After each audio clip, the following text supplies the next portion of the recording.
Okay, quick garden update. As you can see behind me, we got our first freeze, and that pretty much killed off everything, finally. But it's almost seed starting time.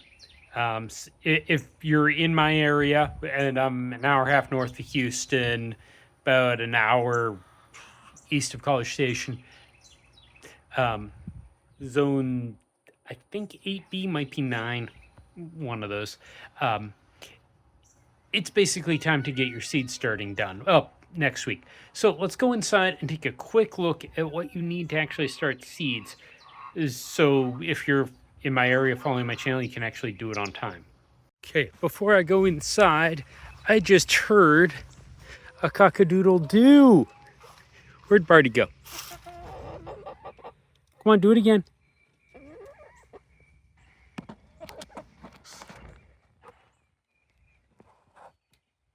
He's not gonna do it while I'm watching. He just started cock-a-doodle-dooing today. Come on, dude.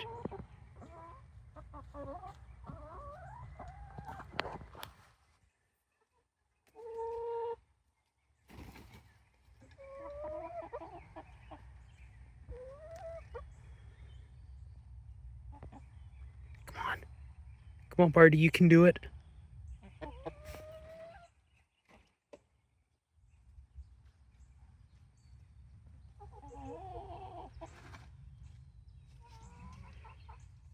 You almost did.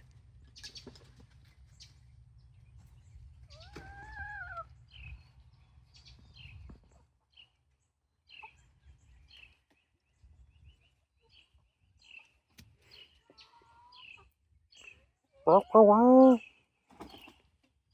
on, Barty.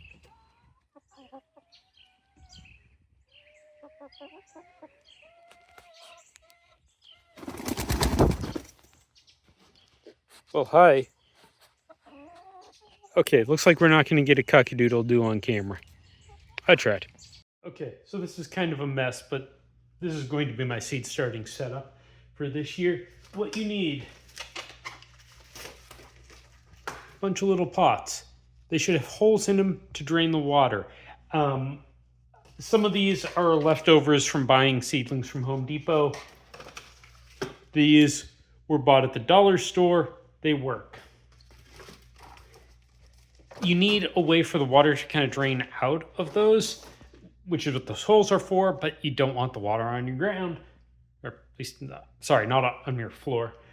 So getting some tubs like this, once again, Walmart carries them, they're fine, is a great way to prevent that. You also need some lights. In my case, I've got these little LED lights hanging. I've got 2 from Lowe's, they're garbage. I've got one down here from Home Depot. Where's my home? There, this one. This one's awesome. So they're like 20 bucks. Just go get them.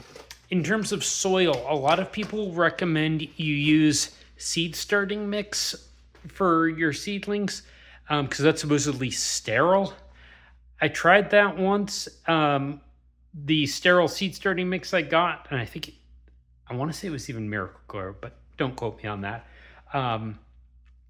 Ended up being contaminated with some sort of fungus, and my seedlings popped up, and then the fungus spread this like green layer across the top. And as that spread, as soon as it got to one of the seedling died. I since just started using regular Miracle-Gro potting mix. Keep in mind, potting mix, not garden soil, potting mix. And that worked just fine. So that's what I'm going to do again this year. So in terms of what you want to start from seed, generally all of your peppers, your tomatoes, any of those like fruiting plants that you want in your spring garden, you want to start from seed indoors now, or you buy seedlings. If you're a completely new gardener, just buy seedlings. It's going to be easier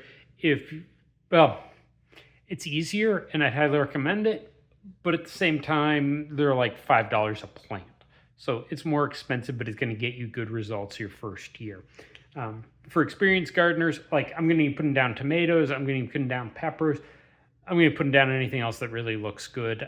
Things like corn and your leafy greens and radishes, you just plant directly in the garden later. but I want to get that head start on my tomatoes and peppers, so I'll have salsa in the spring. Okay, back outside, because I almost forgot to mention something. When you pull up all the dead plants you've got, cover your garden area, in my case raised beds, with cardboard.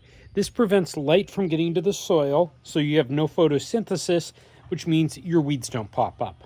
It's not perfect, but it's the day after Christmas. You've probably got a bunch of cardboard boxes around the house. This is a good use for them. They won't completely disintegrate, so you can throw them out, burn them later. But it keeps the weeds down. Doesn't eliminate them, but it'll help eliminate most of them.